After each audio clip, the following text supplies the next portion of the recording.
കംസൻ കംസൻ കൃഷ്ണൻ കൃഷ്ണൻ പൂതന പൂതന പൂതന എന്നാം കഥയിൽ കംസൻ കൃഷ്ണൻ പൂതന എന്നാം കഥയിൽ പൂതന എന്നാം കഥയിൽ നല്ലൊരു ജാതിയിൽ വന്നു പിറന്ന് നല്ലൊരു ജാതിയിൽ വന്നു പിറന്ന് നല്ലൊരു രൂപഗുണങ്ങളുമുണ്ട്.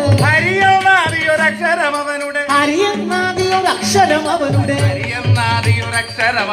അറിയുന്നാദിയൊരക്ഷരം അവനുടെ കൂടെ പോയിട്ടില്ല. അറിയുന്നാദിയൊരക്ഷരം അവനുടെ അരികെ കൂടെ പോയിട്ടില്ല. പ്രൗഢതയെല്ലാം കണ്ടാൽ അവന്റെ പ്രൗഢത